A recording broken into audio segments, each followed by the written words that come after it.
Welcome to the MR Runningpains podcast. My name is Aaron Saft, and I've got another guest here, Craig Peterson.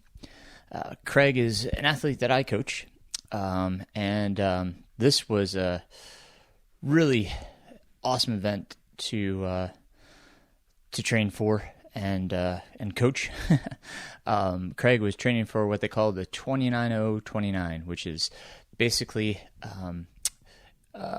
known as Everesting. So you basically do a climb, and then in this event, you take a gondola back down to the base. It's at a ski slope. Then you climb back up and take the gondola down, and you repeat until you've gained 29,029 feet, or basically the height of Everest. So really neat event, and we talk about Craig and his training.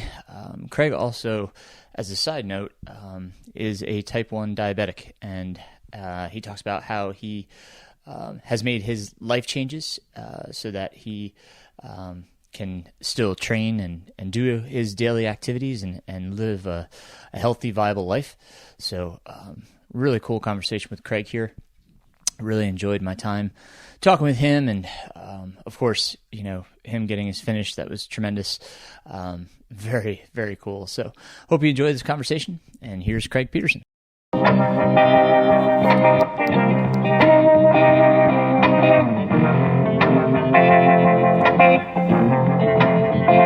Craig Peterson, welcome to the MR Runningpains podcast. How are you today?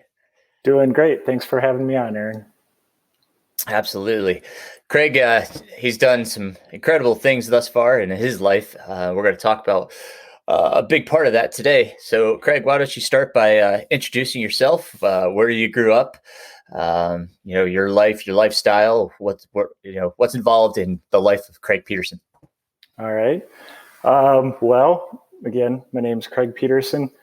I'm now residing in Asheville, North Carolina, but I grew up in Bloomington, Minnesota, which is just kind of in the suburbs of the Minneapolis-St. Paul area.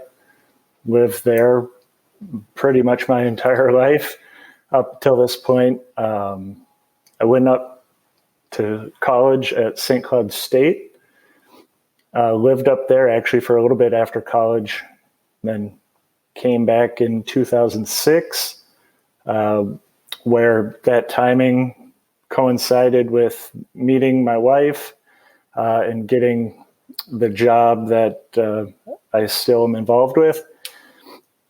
And that's when things really kind of got off and got interesting.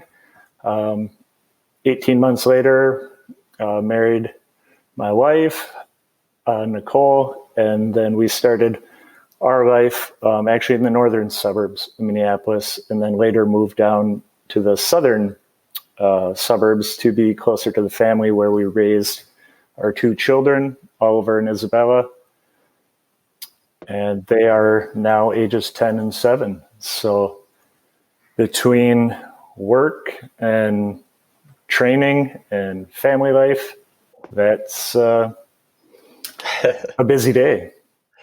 Absolutely. Absolutely. And you have another piece of your history, which, is definitely a reason why you got into running. Do you want to talk about that piece of your life?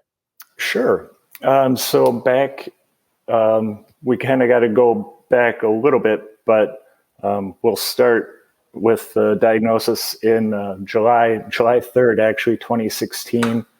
I was told that I had type 2 diabetes, which, my wife and I questioned pretty heavily because I fit the profile of about 1% of type 2 diabetics. So we really felt that there was more going on. And turns out there was, as I was kind of in the honeymoon stages of late onset type 1 diabetes. Which made a little bit more sense. Type 1 is an autoimmune disease, so it's not necessarily hereditary.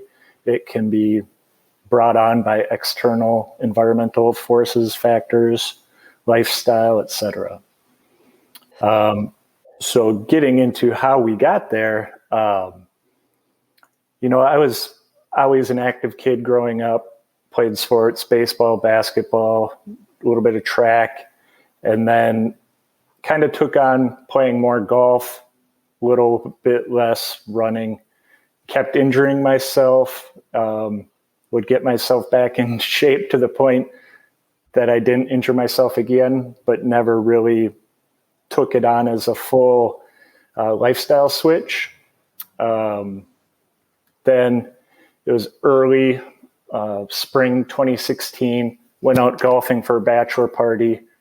Like the third or fourth hole, ended up doing something to my neck, back, hurt it pretty bad. Ended up like driving off the golf course, trying and went and got treated by my practitioner. We did that for like 2 months, right? She'd fix me. I'd come home day and a half later, like right back to square one. Things weren't healing. Everything kind of kept getting a little bit worse. And, in talking with her, it was like, what are we missing? Something's not right. The body should be healing itself. It's not. We started messing around with mineral imbalances, electrolytes, and then she asked about what I ate. And that started to be an indicator that I needed to change some things that I was taking in. So I switched my diet a little bit, got away a little bit from the processed foods, and like instantly dropped like 20 pounds, not trying to do anything. But the inflammation just kind of started receding. But in the meantime too, like in the big buildup of that, I was losing my eyesight.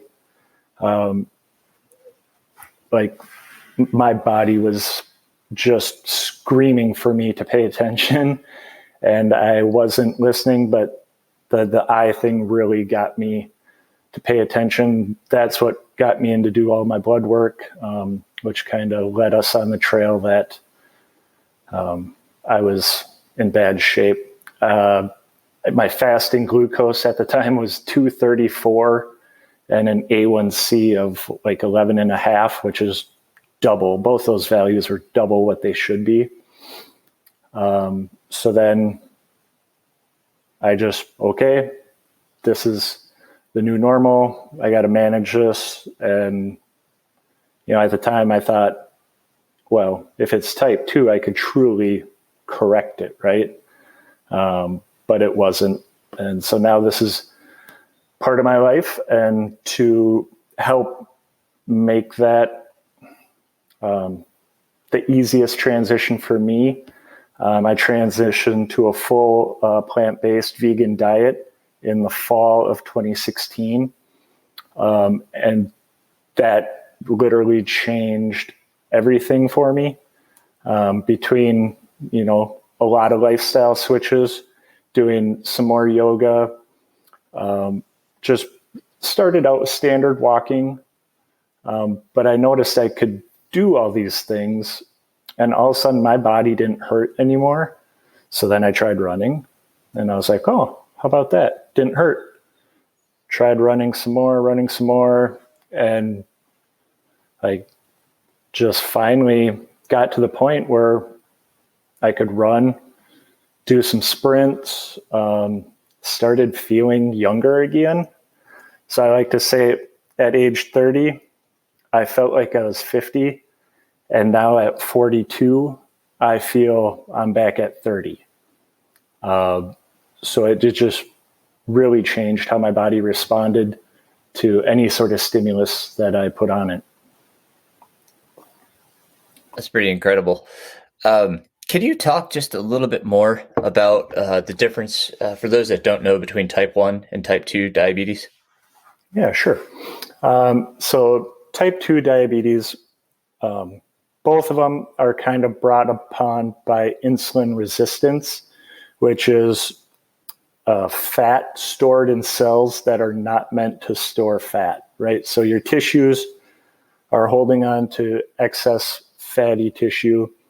So then your pancreas is releasing your beta cells, your insulin, and they're knocking on the cell walls saying, hey, can I come in? Can you take me up? Right? That's where we store our energy.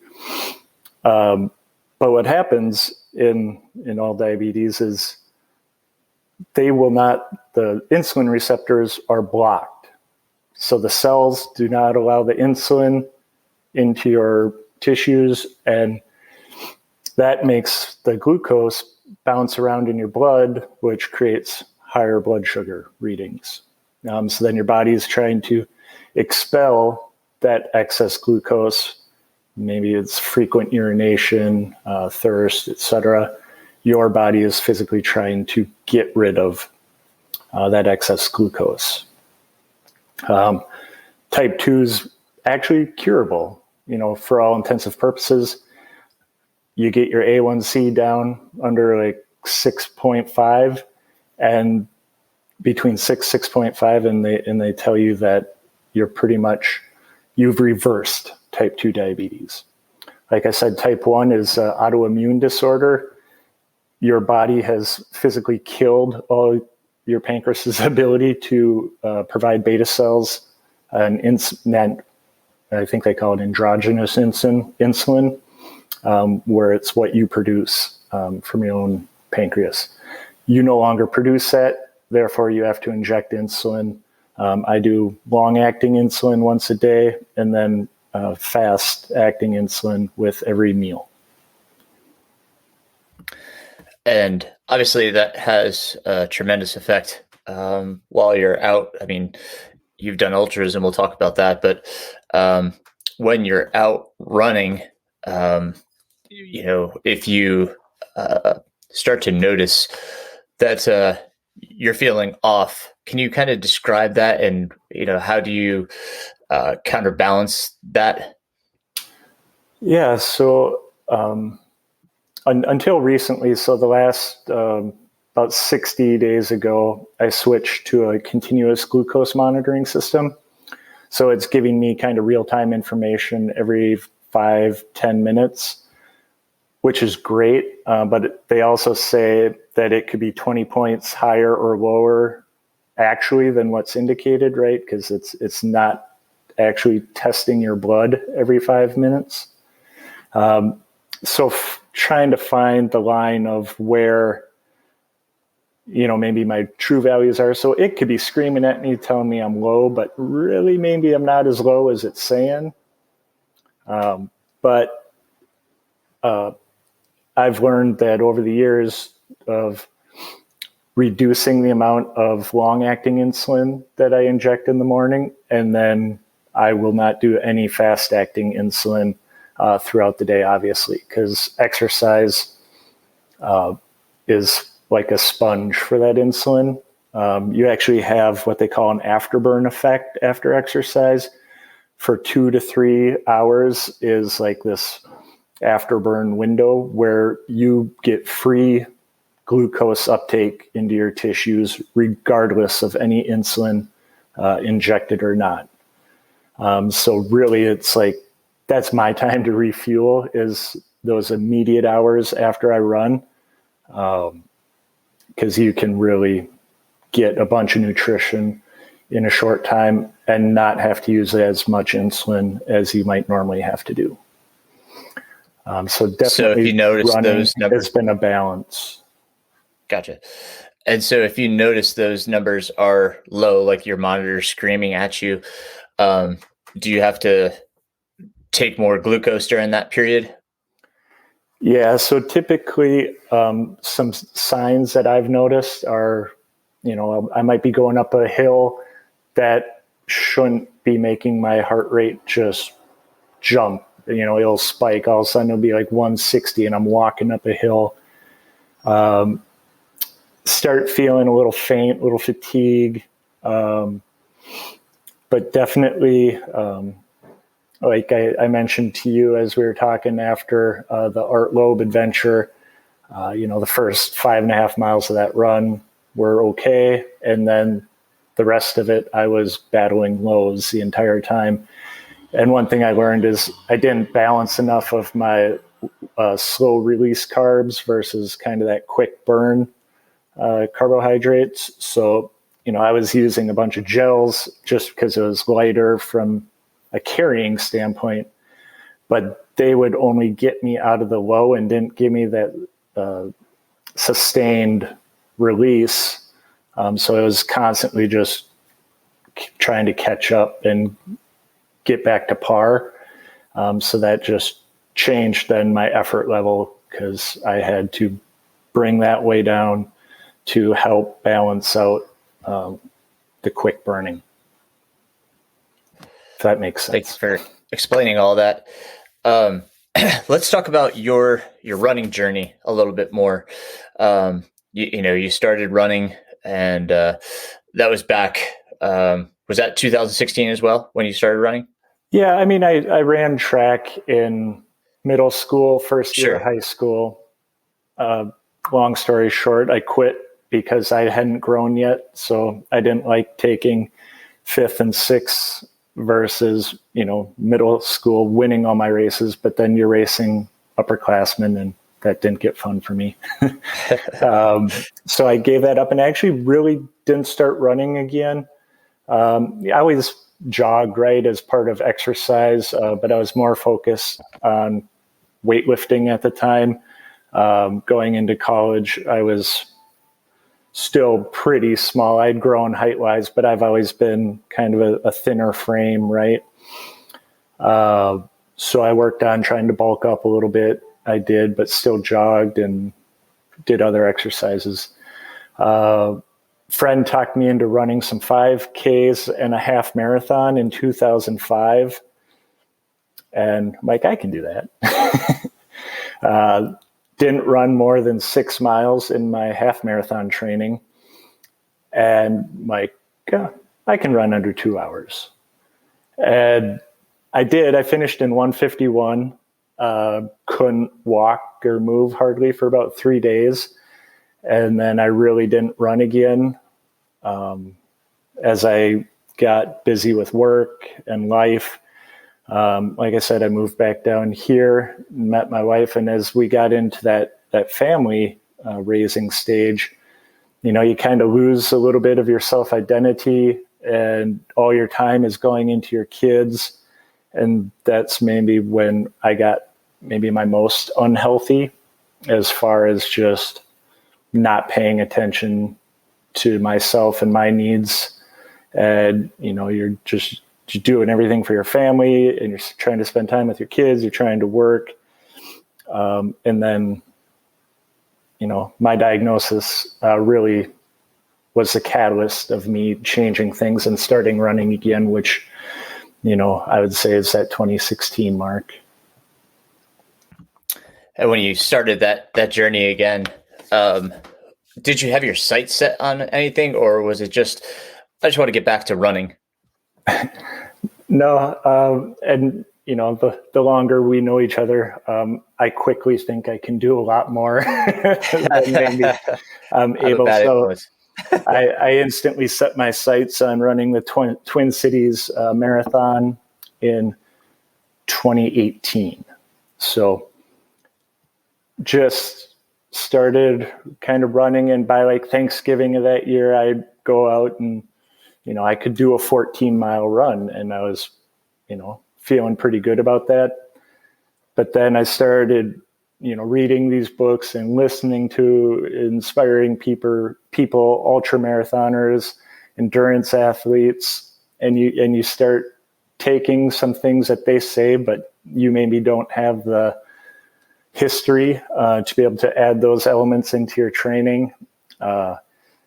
So like I had a very slow cadence, my fitness wasn't great. And then I started adding on a whole bunch of stimulus into a system that maybe wasn't ready for it. And 3 weeks before the marathon, I went out and I did an 18-mile run in the morning.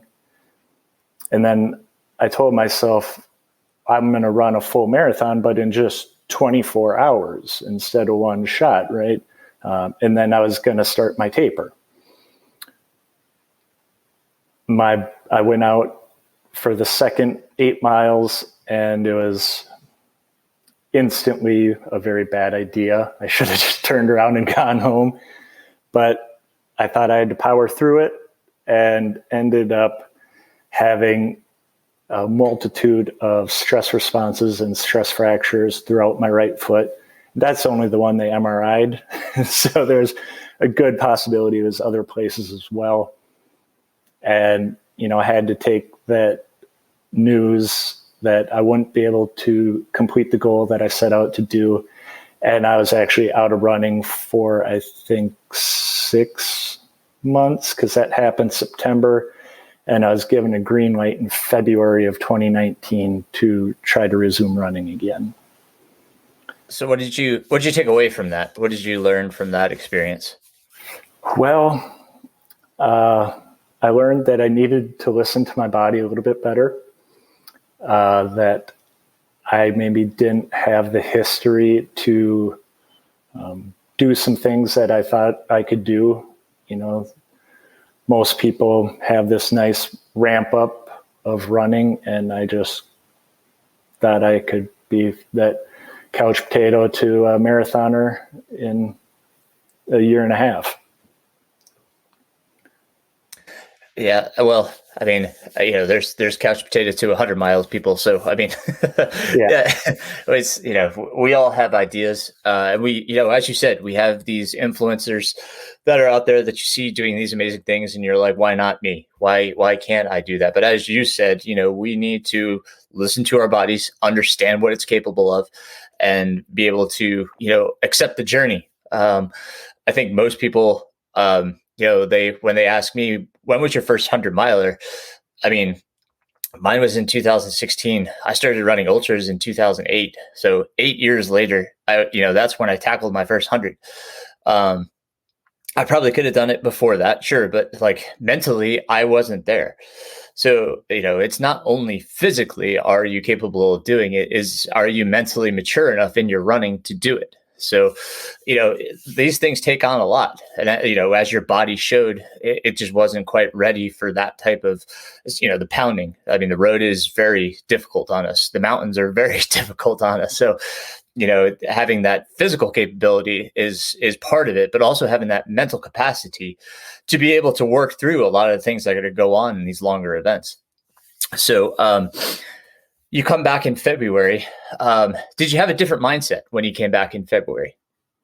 Yeah, I definitely did. I was going to start running trails because it was easier on your body. So yeah, I came back very gradual. Tried really not to jump back into it too much, even though I put a race out on my calendar for, I think it was early April, 25K. And I just started running again in February. And really, I didn't start truly like doing like 3 days a week or more until maybe that last week of February, early March. And I had 5-6 weeks to prepare for my first trail 25K. Well, that's not as bad as having 4 weeks to get ready for Hard Rock. So you're doing better than some. Yeah, but again, we got to revert back to that baseline, right? That history. That's right. Yes. Yeah. No. It's I am calling on a lot of experience, just as I was for UTMB when I had 2 months to get ready. So, it is totally different. I mean, so yeah, the 25K comes. How did you feel during that one? Did that go okay? It went really awesome. I was feeling really fresh. I wanted to do it in less than 3 hours, and I think I did it around like 2:40, something like that, or 2:36. I don't remember. But I just remember feeling this overwhelming sense of appreciation for the people that were at the event, right? These people you're running with, they're talking to you, you're laughing, you're cheering them on because we were all running at the same time. The 50K people got an hour head start, I think. So, you're working your way towards some of those people, and then you're talking with them and you're wishing them well. The volunteers, like I was thanking everybody. Like I was so happy just to be out there and running. And the trail scene is much different than the roads. And it was fun. Like there was a guy dressed up in a big blow up dinosaur costume, and I stopped and took a selfie with him. And it really just felt great. And I felt great after the run. I couldn't run, and these were rolling hills. I think there was a total of 15 or 1,600 feet of gain for the 25K, but I was just having to walk everyone, and then I'd run as fast as I could down them.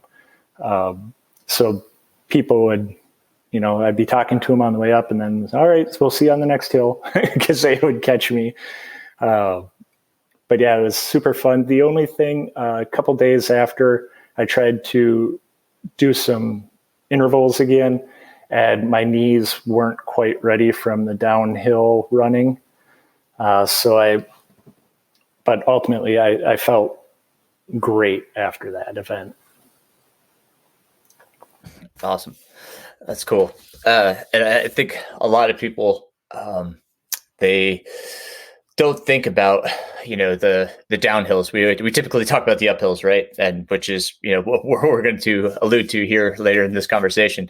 But it's the downhills a lot of the times that, especially after a race or event, just like you said, you're taking such advantage of the downhills. We don't recognize how much, that does to our body. Our quads get really banged up. Usually they tighten up because of that eccentric movement. And we feel it in our knees because the quads are so tight, it's pulling on the knees. So a lot of times if we're not taking our quads, that's why every time I say to you guys, after a big downhill run or something, make sure you stretch out your quads, make sure you're foam rolling the quads. Last night I took that Theragun and just beat up on my quads, just trying to loosen them back up. So really take care of your quads, especially if you're doing a lot of downhill training. So 25K, great experience, left you, I'm sure, with a very positive mindset and a mind frame of, especially, you're like, I like trail running now. So where does it go from there? Well, the one thing I failed to mention is when I signed up for that 25K, I also signed up for my first 50K, which was 4th of July. So I shifted my sights then to trying to complete my first 50K. Again, took a little different approach in my training, incorporated some different things, but then a coach that I was listening to via podcasts put out a free 50K training plan. So I started, because I was doing basically a marathon training plan, just because I thought, all right, well, I completely blew it on my own with no sort of training plan. So maybe if I buy a training plan online, I'll get myself a little further along. And I was doing good. And then I started dropping in some extra stuff from this 50K training plan. And same exact timing, 3 weeks before the race, I get a stress response in the junction, kind of coming out of the ankle into the shin on my left foot. And I thought for sure I had a stress fracture in my tibia. Again, MRI, no fractures present, just a very angry muscle juncture. But it forced me to take 10 days off 3 weeks before a race, and I did nothing. And that actually allowed what I had done to catch up with me. And so I think I had like 3 or 4 runs that I got in before race day. And I was like, whoa, this feels so much easier. It was great. I felt pretty fresh, but it allowed me a different mindset too, of I got away from these goal times and paces, and it was literally cross the finish line. I want to cross the finish line healthy and complete the event. Like all my visualization everything was pointing to me crossing that finish line. So that was a big perspective shift in how I was planning to take on the event. Very cool. Yeah, it's oftentimes that, I have to tell athletes, slow down, take the recovery a little bit easier. Makes, some of the long runs, most of the long runs, slow down. It's, we make the best adaptations when we recover, and we're going to talk more about your training because we had to make a pivot in your training for the 29-29 event. So the 50K comes up. How'd it go? It went well. I knew I was going to have a little bit of pain in that muscle juncture, but I shifted my mindset of not running, being in pain running, but running with my pain, and just, again, tried to totally relax, have fun. I started at the very back of the pack as they went out. So I was just having some nice casual conversations and just really made sure that I was trying to let myself warm into a pace that I was comfortable with. And this course had the most elevation gain that I had ever attempted. It was held in Afton State Park, called the ATR 50K.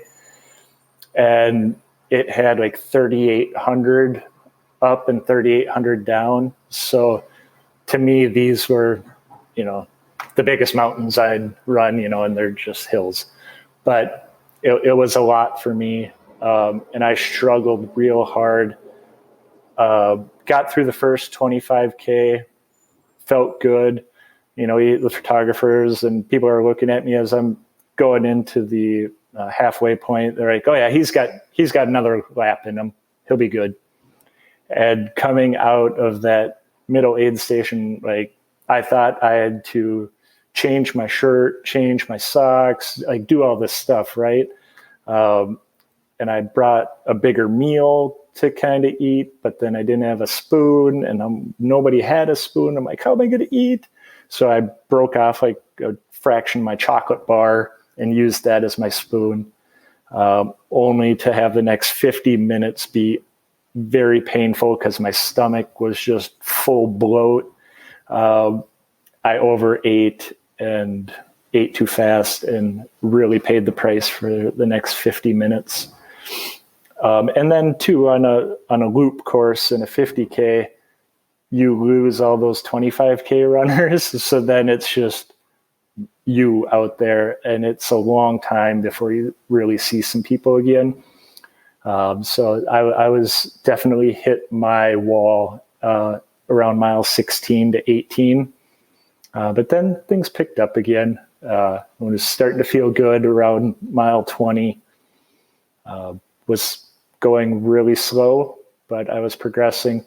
And I finished and was actually able to, my family was sitting maybe 250 yards from the finish line. And my son and daughter came out and ran that last little bit with me, and my wife was running behind us. My daughter just took off, right? I couldn't keep up with her. She was so excited, having fun. And my son kind of trotted along with me. And I've got these pictures of me crossing the finish line, my arms raised, like just completely wiped. And, but I finished, and I felt really good about it. Do you ever use that imagery? Do you recall that, at lulls, now that, you've been through that? Definitely. Yeah. It's, I even actually did a side-by-side of me finishing that race in 2019 with how I finished in 2020. Because I ran it virtually again because I was signed up for it in 2020. But it was amazing what some smarter training actually did. And that was one thing I took away after that race was Craig Peterson can no longer coach himself. I will run myself into the ground every time. So I got a little smarter from that point on. Yes. And as I've admitted, I do the same thing, because even coaches need coaches. So you and I met in 2020. It was after you had completed that 50K. We went for a run. You had moved to the area. And at that point, I'm trying to remember when we met, was the 29 event, was that on the horizon or not yet? So it got pushed out. So it was supposed to happen last year in Idaho, and they turned it into a virtual event and then rolled everybody's registration over to 2021 if they like, or you could get like half your refund back or something. So I just chose to roll it over. Wasn't going to do the virtual event. And then I decided that I was going to do it like a week before. Really glad and grateful I did it just because it tied me into the 29029 community a little bit more. So then when we got on the mountain this year, you recognize some faces and some of the names that were in the virtual event and some of the virtual Zooms and things like that. And it was like instant, like, oh, you're so-and-so. Oh, I remember you. And it really created a fun little gathering for us. That's cool. Little freeze frame for a second on the 29. And just, is there anything within, the time span now before the actual live event? Is there anything within that event wise that you did that we would be remiss not to talk about in your journey to this event? Yeah. So our family, we moved here in September, right after Labor Day of 2020. And I was trying to figure out, okay, I want to see where I'm at running in the mountains here. So I signed up for the shut-in because that was virtual. And I was like, wow, that looks really tough. It's half the distance and like another 2,000 feet of gain that I've ever done. And I was like, wow, that's intense. I got to try it. I got to try it. And it was virtual. So if my understanding is correct, in a normal year, the shut-in is more of a lottery. Yeah. It usually, yes, it used to be a paper registration event. And just to give people a little bit more context, that don't know the shut-in event, locally here, we've got a trail. It's on our local Mountains to Sea trail. It starts at a low point with the French Broad River. The race typically starts in the Arboretum. The virtual event started outside the Arboretum, which is the actual trailhead for shut-in. It was the Vanderbilt's trail to get them up to one of their hunting lodges, but the trail is, or the race typically is 17 and a half miles, just over, with 5,000 feet of gain and 3,000 feet of descent. So it is, as Craig said, very challenging. It's all single track, crosses over the parkway.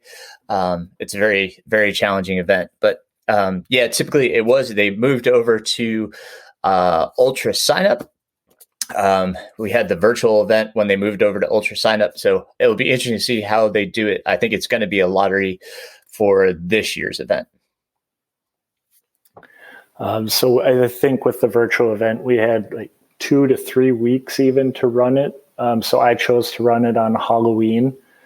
And so I was unsure of how it was going to go, but I was packed and prepared. I was doing it unsupported. A lot of people had cars driving up the parkway with them, giving them support.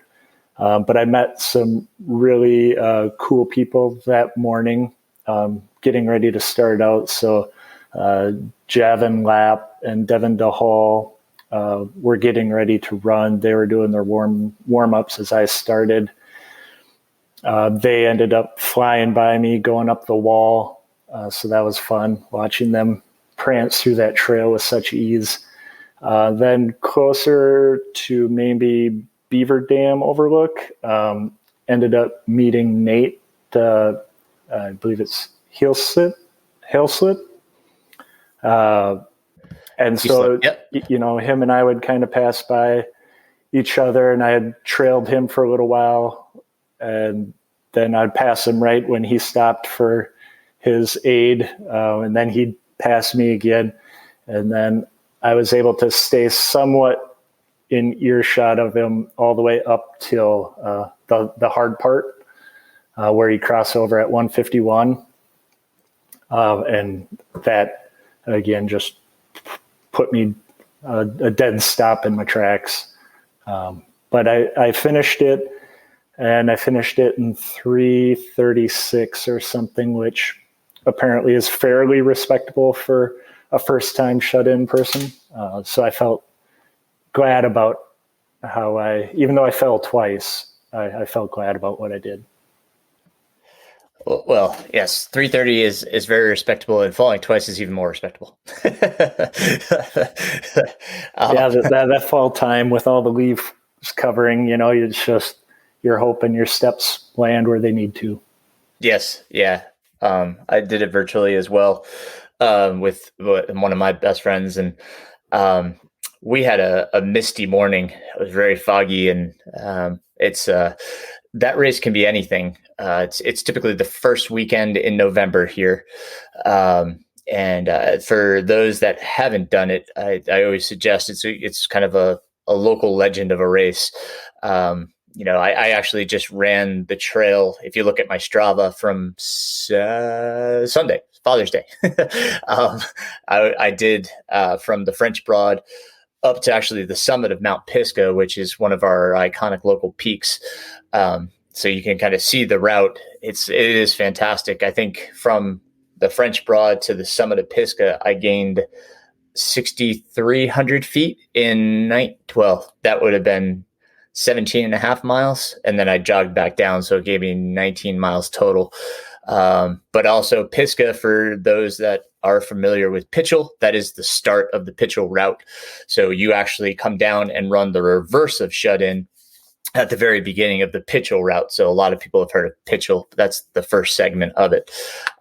But yeah, just, every local has to do it. It seems like every local here is like, well, have you done shut-in? Mm-hmm. Or have you done the Mount Mitchell Challenge? So you're not quite a runner if you haven't done those locally. But that's right. No, that's so cool that you got to experience that. And especially see some of the local folks along the way, which is always cool. Yeah. So we got into training. Let's actually talk about what is this 29.029. What is that? What's the event? Give us a little bit background on that.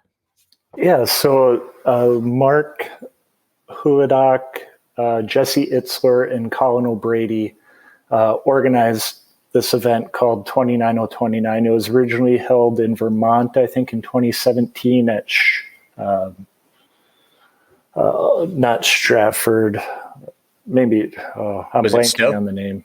But I think there you actually have to do it 17 times. So they set up this event around, it's not a race, it's an event. It's you versus you, and they make it very easy for the individuals participating to give them every ounce of support and whatever they need to help them succeed. And maybe their goal isn't, in that case, all 17 ascents, but they really encourage you to you come off the gondola, right? So you ascent up, you hike up, and then you take the gondola down, and they want you to always go, in most cases, it was go left, right? Turn left back, brand your ascent board, continue on. And to just, that's your one job for the weekend, is they take everything else away from you, and you just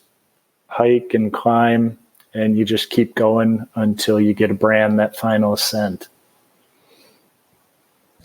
And something cool that I I really liked, because they had the online tracking, so I could follow you as you completed your laps, which was really cool. But they also had, since this is we'd be remiss to say that the 29029 is the elevation, or the altitude of the summit of Mount Everest.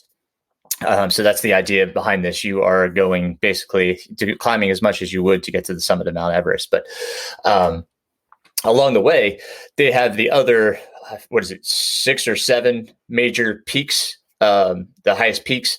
So when you climb that much, you're recognized that you've completed like Anacagua and, all of the various peaks around Denali. Exactly. Yeah. So that was kind of cool that, because when the tracking online, they had them, like the smallest peak is like, they're not quite to that peak yet. And then once you summited that one, you moved into the next peak, and you'd be in that category until you completed that, that summit. And then you kept moving up, and that was fun to follow along and see how, how high you were going, and seeing what summits you had tagged. Yeah. And it was fun too, but some summits, like you had to get like 4 or 5 ascents in before you got a check mark. Yeah. And then when you get into the later ascents, it was after, I think, your 9th ascent where you finally check off your second summit. And then all of a sudden you get 1, and then the next one you get 2, and then you do like one more lap, and then you get another. So things were really starting to hum through once you kind of cross that halfway point. And there's no cutoffs along the way. It's just basically you need to complete it in this amount of time, correct? Yep. So we start at 6 a.m. on Friday morning, and you have till 6 p.m.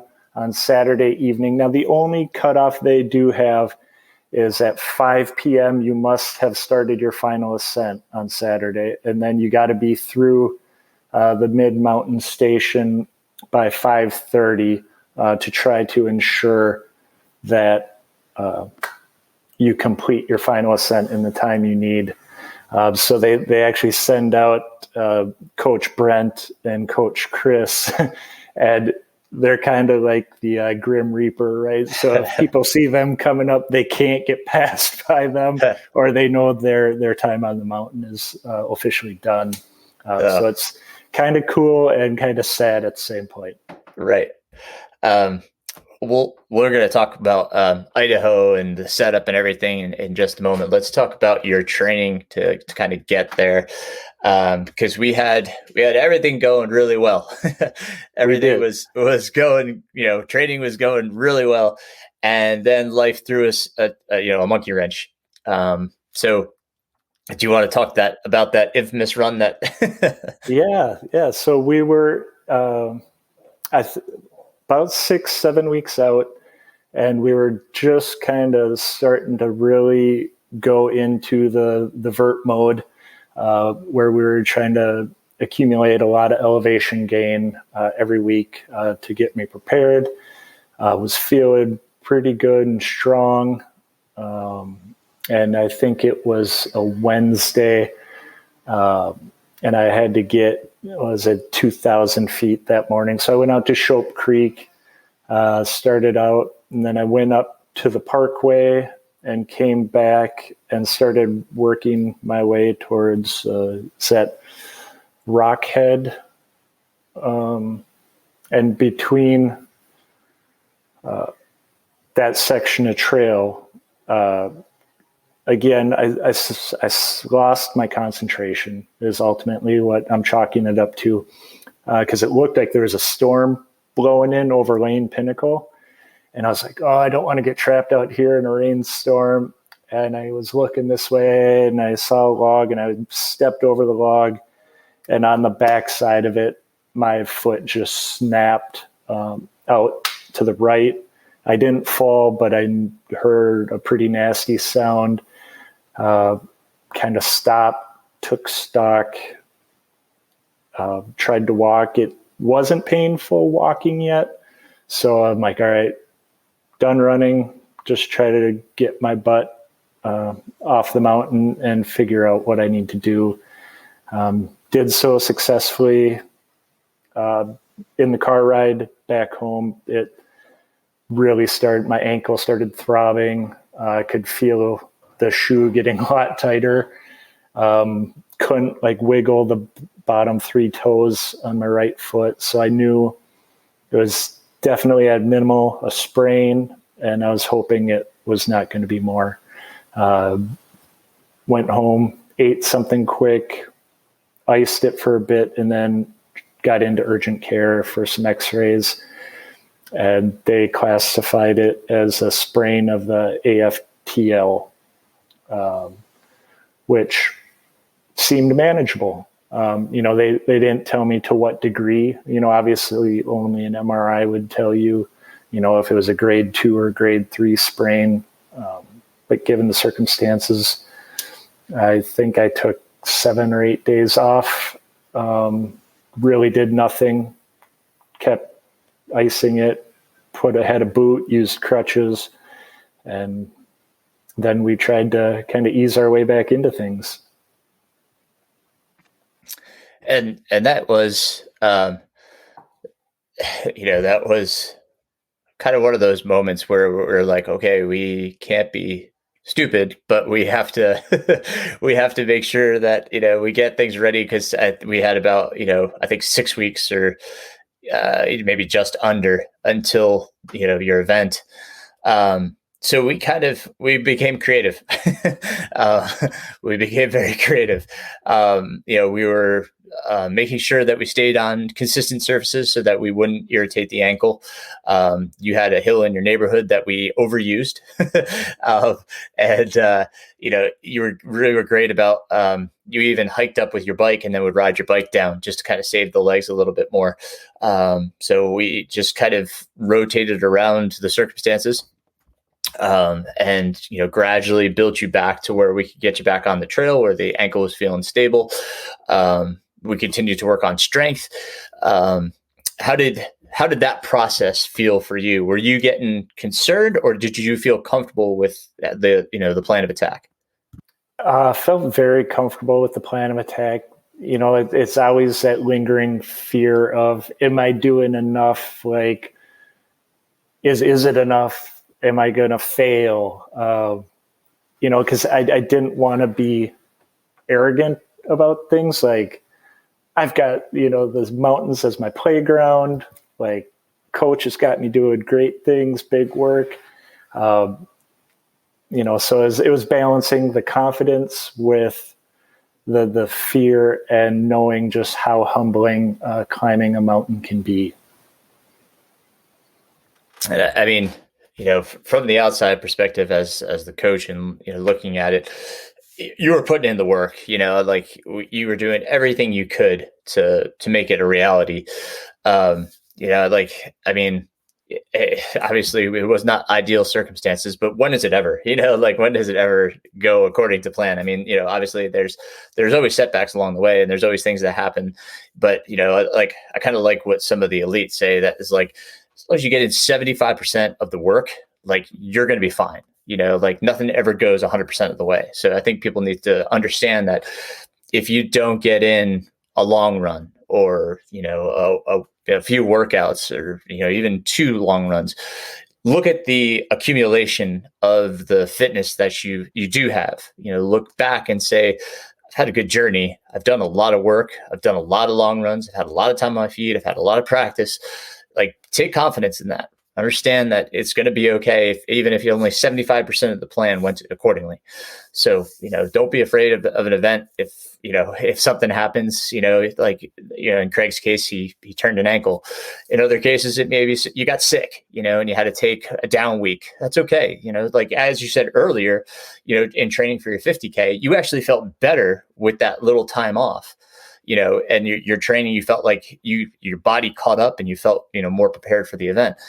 The body's an amazing thing. It doesn't take it long for it to catch up back to the fitness that if you lost any, and as in your case, we came right back and you were fine. We just, used biking more. We used hiking more. We did a lot more, just up and down repeats. So, and we had to be careful with what strength we did do. obviously, you had an ankle, this lower body extremity injury. We had to be careful with what you were doing for strength, but I think everything complemented itself well. So leading into the event, do you want to talk about, how you felt mentally? Like, were you like looking forward to the event, or were you a little bit intimidated? Yeah. So the one thing that had me a little bit on edge was I had to provide either vaccination record of COVID that, I had my 2 shots and the 14 days had elapsed, or a negative COVID test within 72 hours of the event, right? So here we've put in work for 16 months. And now I'm at the whim of this coronavirus. And if society and I catch it in traveling, so I flew back to Minnesota early to attend my niece's graduation party. So I was going to be, around a bunch of people. I was with family for 6 days prior. And, I took a rapid test before I even left for Minnesota, just like, okay, this has to be negative, or like, I really have to like cancel the event. And like, it was just really a weird mind space it made me very anxious. But once I finally got that negative test before, then it was just like, all right, just get through the travel and have fun. So it really became trust the training. I put in the work. Now it's just time to have fun and put one foot in front of the other. So, I've stepped out of the car a few times and looked at the course. A lot of times, especially at a ski resort, which you're in Idaho, this is where the event took place. Mm-hmm. You step out in the parking lot and then you start to look up, right? And you see your nemesis, if you will. You see your challenger. Talk about that moment when you stepped out of the car. Yeah, so one of the participants actually, so 29029 switched from their Facebook group to the Mighty Networks, if you've heard of that platform. So one of the participants, a lot of people actually got there like Tuesday, Wednesday, and were meeting up and doing some small hikes. And he sent a picture from the base camp showing the top of the mountain. And it was a little intimidating. But I said, Jason, thanks for the visualization. And then, getting there, and it was mesmerizing, really, just to see that surrounding. I'd never been to Idaho, but just the mountain settings. It's the ones you grew up drawing as a kid with the big jagged peaks. And there was still snow on some of the higher summits up there, so that was pretty cool to see. What elevation were you at base camp? So the base camp, I think, was just under 6,000, and then 6,000. The summit was just around 8, I believe. Well, I'm sorry, I didn't catch that. 8,000? 8,000. Okay. So you're basically your ascent was how long was your ascent in distance? Each one, according to their map, was 1.6. I think it was maybe a little bit longer, but roughly 1.6 miles, and then just under 2,000 feet of gain every ascent. Man, okay. So talk about your gear. What did you use for this? Well, talk about footwear. Did you carry hydration, nutrition? Did they make you wear anything or carry anything extra? Talk about all that stuff, if you would. Yeah. So I was wearing my Topo mountain racers. And I actually thought about for a while of switching the insole out of the Topo Revolt recovery shoe and putting that in there. But I just didn't want to try too much new stuff. But otherwise, pretty much wore my Rabbit shorts, the 5-inch FKTs, and then a mixture of layering, right? Because it would get a little colder at night, and then it was burning hot, like mid to high 80s, low 90s. So I was balancing perspiration, but also sunblock. So I'd kind of wear a light smart wool, merino wool base layer, or just a t-shirt, or, a performance shirt, whatever. Wore my running vest, my small running vest with some things in the back just in case I needed it. I put the ankle brace in there. You never know. Had my hiking poles, and those were recommended. And yes, they were a great resource. And then really, it was just, so the mountains aid that they had, there was maybe only 3 things out of there that I could use. So they had some Huma gels, so I was utilizing those. Their nutrition or their hydration product was Hoist, if you've ever heard of that. And I started pretty heavy on that, like one every ascent down on the gondola, but it had a really strong taste. And it was kind of like chapping and burning my tongue a little bit. And I don't know if that was just from all the salt and electrolytes, sugary stuff but then bananas and apples I was utilizing. I brought a bunch of my own nutrition. So I was medjool dates. I brought some of my own Tailwind. I did a few of the Tailwind recovery after like every 4 cents. Just as a way, if I was going in to eat a bigger meal. So they had the lodge right there, right? And they had, breakfast, lunch, dinner times. So would utilize those as well. And trying to think, there was a few other, beverages that drank, but it was really just trying to stay on top of the hydration piece, because hot weather, you're expending a lot of sweat, and on top of it, it's so dry that your sweat actually evaporates out there. And so it was really tough. Like there was some people that were just like hit by it pretty quickly, and were struggling from like early signs of heat stroke. Oh man, it's because I take it there wasn't really any canopy. You were just exposed. Yeah, pretty much the whole route. There was like one little section in the morning where you could kind of duck into a little outcropping of shade and take a breather. But otherwise, and it was light out till almost 10 p.m. and the sun was coming up at like 4:30 over the mountain already. So it was already providing some light. The one mandatory thing is that you had to have headlamp for night hiking. They classified night hiking between the hours of like 9:30 p.m. and 5 p.m. or 5 a.m.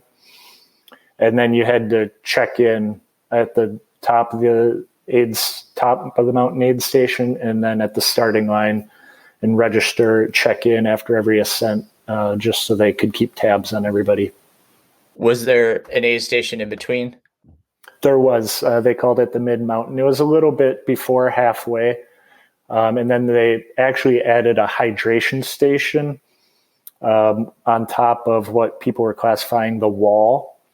So I think it was probably 1/3 of a mile stretch with maybe 750 to 850 feet of gain.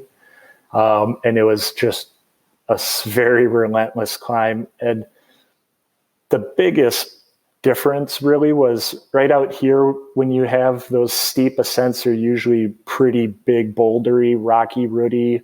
You have good footholds usually where you can press off a flat heel, and really work your entire foot. Here it was just climbing up a grass slope with some dirt and pebbles. So you never could really utilize your big major glute muscles. And so my calves were fatiguing, and the Achilles was getting pretty angry early on. So really trying to mess around with how you're propelling yourself up this mountain became the big challenge. Right on. And as you got on, now this is 14 or 15 ascents. How many? 15. 15. Okay. Yep. So 15 ascents. Like, you start getting into those upper reaches, you're beyond 10 ascents, and the body's fatiguing. But like, what did you do to keep moving? Yep. So my main thing was just really trying to stay present for a little while. Like I was telling myself, I don't know what ascent I'm on. People would ask me, oh, which one you on? I'm like, I don't know. They'll tell me when I get down there. And that became like, just a way to just focus on what I was doing. I will say, I think it was through my 9th, 10th, and 11th ascent, fatigue and tiredness was really starting to play a factor. So I didn't drink any caffeine that morning. Some of the gels and some of the Tailwind stuff has some caffeine in it. But I didn't want to set myself up for that crash. And I've heard you say numerous times, like once you start on it, you kind of got to stay on it. And I didn't want to do that all through the night. So I ended up going back to my yurt, which was more of a walk than I would have liked. But I went back there, and I don't remember the exact timing. I know I had completed 11 ascents before I went back to my yurt. But at this point, I was like really concerned for myself because in my 11th ascent, I was sleepwalking for a good portion of it. And, I wasn't at major harm. It's not like I could fall off a cliff, like in trail running when you're tired. But right, there's always a chance you could injure yourself. So got in the gondola, tried not to fall asleep in the 7.5 minute ride down, marked my ascent, and I was concerned that I was going to go low, right? Because like I had been going hard for, at that point, over 12 hours. My body's used to just burning, right? Like it's 80% of what I'm consuming is just direct to energy. Nothing's getting digested. And so I loaded up with enough food that I thought, okay, this will protect me. And I set my alarm for 1 hour. Like I'm going to wake up, or I think it was an hour and a half. Wake up, check my levels, see if I'm good. If I'm good, go back to sleep for another hour. If I'm not, eat a little bit more, try it again. So ended up sleeping through that next alarm. So I got almost an hour and 50 minutes of sleep again and stayed out of the danger zone. So I was happy, feeling refreshed.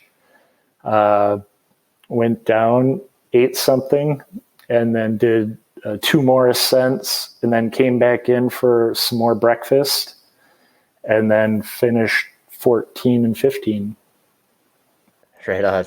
So you get to the summit. You just finished the event. Basically, all you have is gondola ride down. Yep. Were you too weary to enjoy it, or did you feel? No, I would say after my 14th ascent is like I had been holding back these emotions for a long, long time, right? Even before the event, I was trying to explain to my parents and my aunt the significance of the red hat and the red bib bestowed upon you. And I was already like tearing up and getting emotional trying to explain this to them. So I'm like, oh my God, what am I going to do at the event? Like I'm going to be a mess. And yeah, so had my breakdown after I completed my 14th ascent in the gondola ride down. I just started sobbing uncontrollably, and it was tears of joy and feeling elated that I knew I had given my effort, and this last lap was a mere formality. And I got down there, and Colleen, the MC, who It's fantastic. She knew which ascent everybody was on before they did, calling out their name, coming out of the gondola. It was super cool. And she's like, "Can I put that red bib on you?" And I was like, "Absolutely, thank you." And then, yeah, I think I filled up my water bottles and started up. And I actually started jogging up the first little section.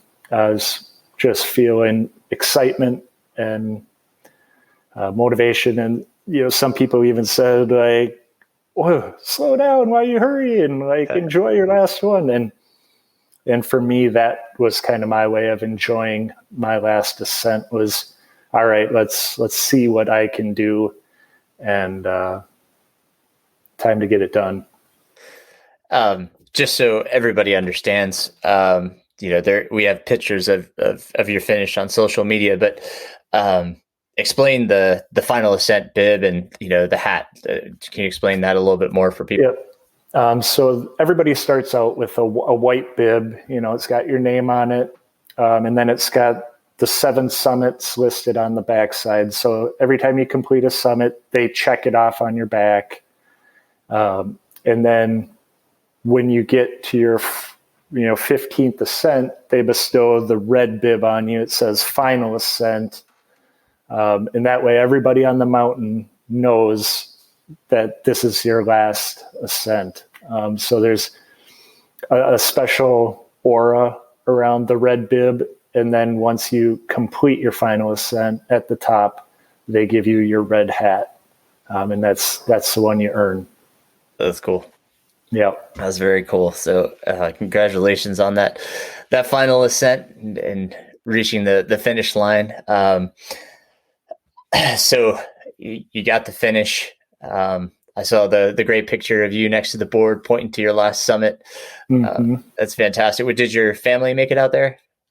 They did not. So originally they were saying no spectators were allowed. And then like in the later, and as kind of the restrictions eased a little bit throughout the nation, all of a sudden spectators could be in certain areas. But by that point it was kind of too late. And I really kind of then felt a little bit sad and a little bit guilty about it, just because seeing other people there and then like knowing how great it would have been to see my family at the top of that final ascent. Yeah, that's. What was your final finishing time?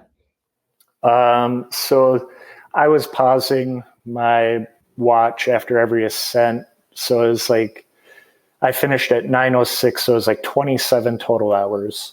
27 total hours, and you had 36. Am I doing the math right? 36 to totally complete it. 36 to complete it. Yeah. Nice. So you had plenty of time.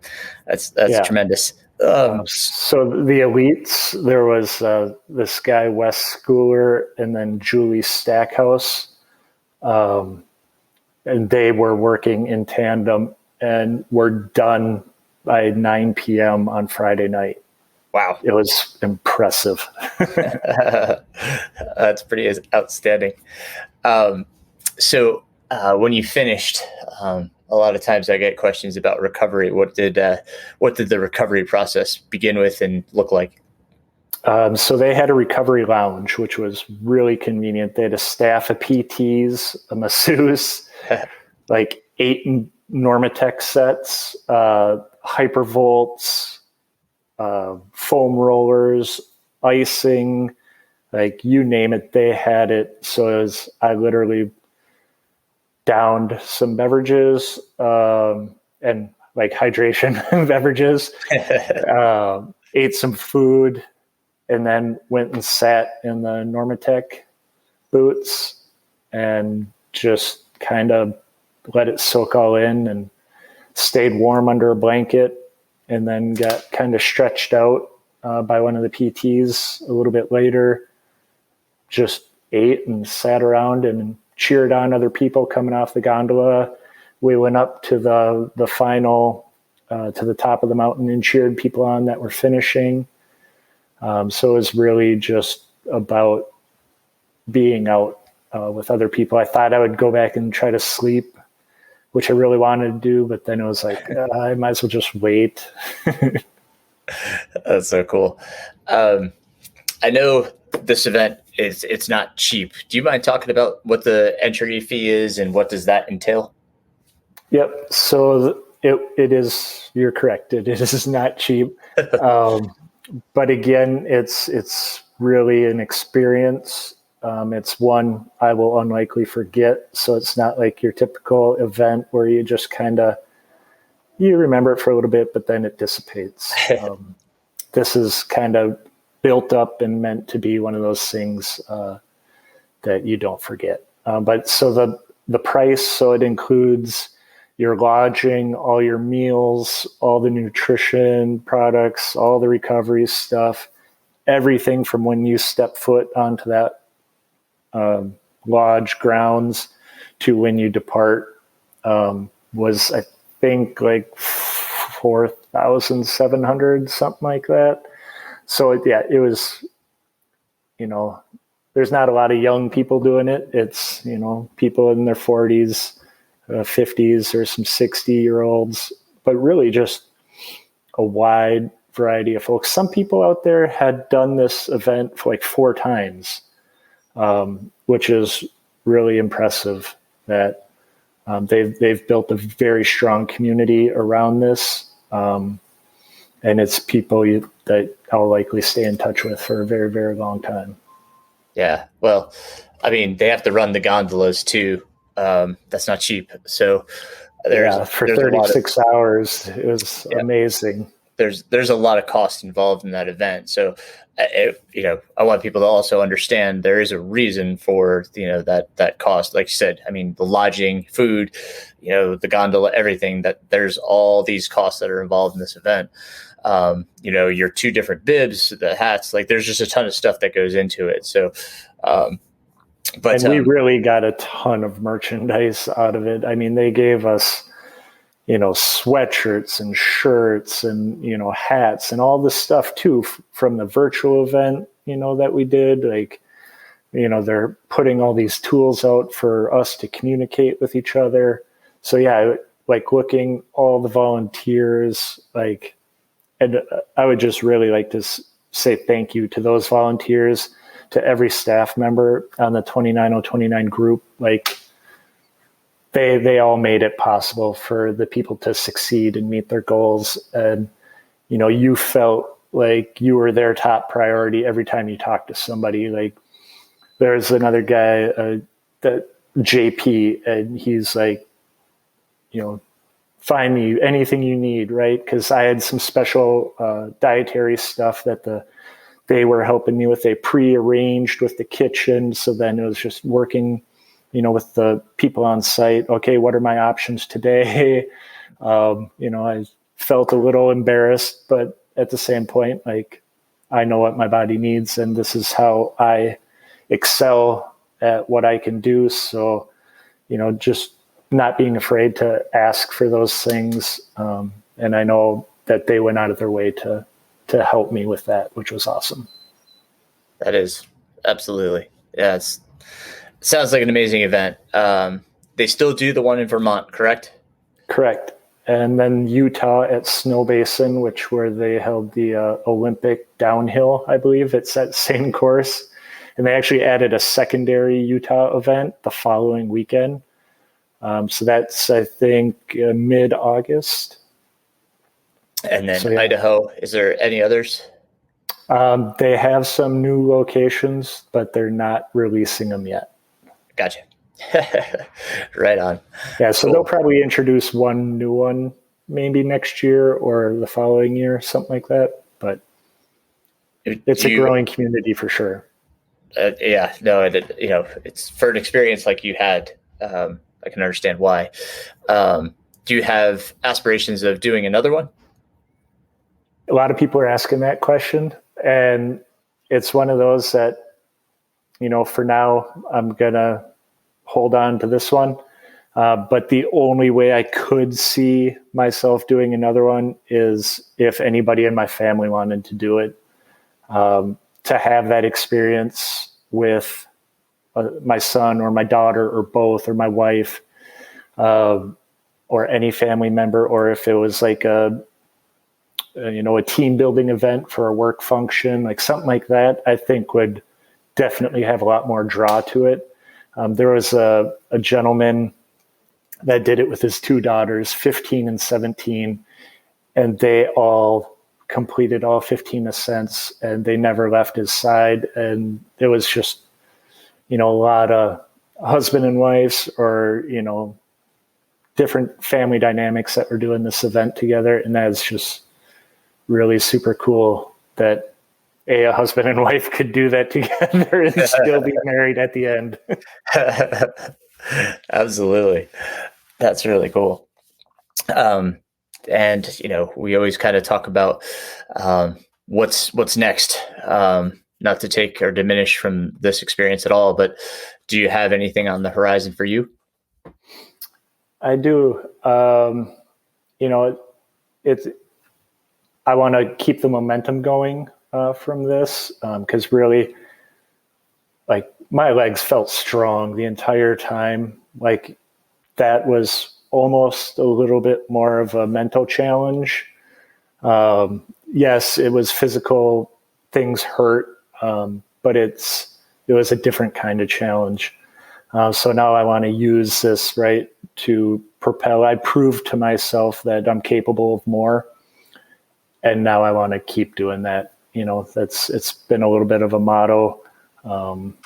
So I wrote in our notes when we started on March that I'd like to probably attempt Pitchell. So that's on the horizon. Obviously, I'd love to do the shut-in again, and then just self-supported, unsupported adventures in this beautiful mountain landscape that we live in. That's fantastic. If people have questions, are you comfortable with them reaching out? And if so, how would they do so? Absolutely. I can email me at running2mountains@gmail.com.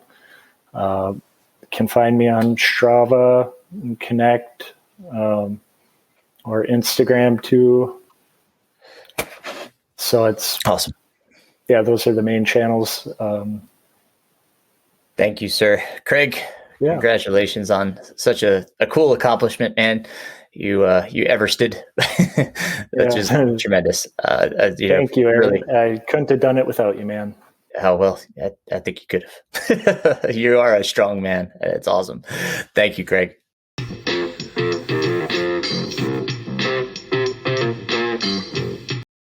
Great job, Craig. What a tremendous, tremendous story. Really appreciate you sharing everything with us. It was such a cool training block, and of course we had our bumps along the road, but he tackled them tremendously, and in the end, had a very successful event. So I'm really happy for him. Congratulations once again, Craig. Other things that are going on. This is a busy time right now. We're going into July here. Gosh, I mean, so much happened in the running world. We've had the Olympic trials going on. Amazing performances there. That's been really fun to watch. Of course, the Olympics are coming up at the end of July. We just went through Western States. Oh my gosh. I did have one athlete running Western States, and we'll talk about her story another time. I'm just glad she's okay. She did have to get pulled from the course at mile 94, and we'll talk about that some other time. It was not a timeout; it was health reasons. So, but I want to be respectful of her and allow her to tell her story. So, let's see. Of course, I've got Hard Rock coming up. My next episode is going to be a Hard Rock special, just kind of talking all things Hard Rock training and everything. So I'll talk more about what I've done and everything. I mean, you can always obviously see what I'm up to on Strava. I'm Aaron Saft, MR Runningpains on Strava, if you're interested in following along, seeing what I'm up to and what craziness, Patrick Regan has me doing. Patrick Regan again has been coaching me. Congratulations to him on his 11th place finish. We all know it wasn't what Patrick was looking for, but given the circumstances and the day he had, I think he's pretty stoked with that finish and getting to the finish line. Proud of him for fighting through. So, and then the Tour de France. Tour de France is going on. Oh my goodness, there's been a lot of excitement having Cavendish back and already winning 2 stage tours. As I record this, I think it's I haven't seen the stage today. I'm recording on June 30th, but Cavendish was only 3 away from tying the overall mark for stage wins, which is pretty darn incredible. The record is 34 stage wins, so we'll see if Cavendish can get up there. He's getting so close. But really cool stuff going on in the world right now. Not hard to find motivation. This weekend we start a camp here in Asheville, the Smoky Mountain Running Camp. A good friend and Oregon University coach Ben Thomas is the director. Of course, he had Cole Hocker qualify in the win the Olympic trials in the 1500. We are waiting on final word as to whether Cole Hocker will get in because he did not have the Olympic standard, but it looks like he will. So tremendous effort there. Really cool to see such a young talent. I think he just finished his freshman year in college, along with all the other American stars that came out, and world records that were smashed, 400 hurdles, the shot put, just, oh my gosh, such amazing talent that we're seeing right now. Such fast times too. It is quite amazing. So great time to be a running fan, obviously. So other things, I will be working on my newsletter and getting that out for the July newsletter. So if you have not subscribed yet, you can head over to my website, mrrunningpains.com, and subscribe. Got some new YouTube video up. I appreciate Western States sharing my how to make an ice bandana using a buff. That was pretty cool to see them retweet my video. So thank you to them. But yeah, I got some new core videos up on the YouTube channel. The YouTube channel is Aaron Saft. You can find all of my socials and everything, links in the show notes as to how to connect with me. All is going well. Like I said, just busy times right now, but enjoying my training. Really looking forward to Hard Rock. Can't wait to talk about that on the next episode. I really appreciate everybody reaching out with well wishes and, finding out how I'm doing and everything. Oh my goodness, I've been overwhelmed by messages. It seems like they're coming in like every day, which is awesome. I really do appreciate all y'all's support. I really am going to do everything in my power to kiss that rock. It's I've got a great crew behind me. Talk about that again next week. So, stoked. I really am. The fire's lit right now. It's burning bright. Training hard and doing my best. So, but yes, thank you guys for the kind words. Thank you for the support. Thank you guys for listening. As always, subscribe, share it, leave a review. All of those things really help. If you have the monetary capacity, and you can go on Patreon and support, you can click the link on my website. I really do appreciate all my Patreon supporters. It does help me, continue to publish this this podcast and work on YouTube and do the newsletter, all that stuff. It really helps me get all this out there. And I hope you find it helpful. If there's things you want to hear about, guests you want to hear from, or you yourself want to be on the podcast, don't hesitate to reach out. Always looking for great people, interesting stories, people we can learn from. So thank you again, my friends. And until next week, keep on running.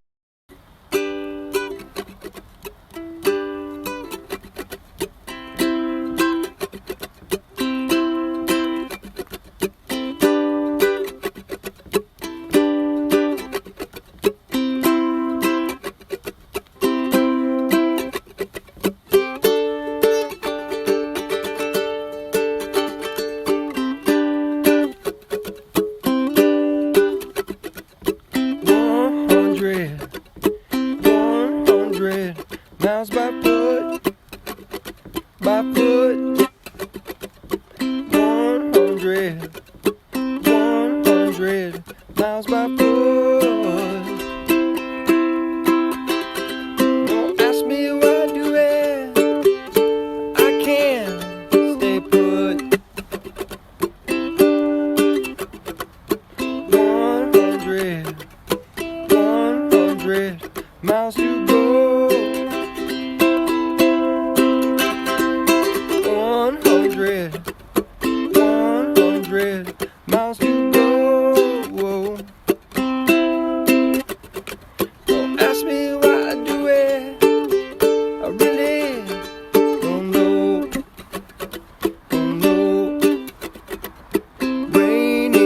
coming.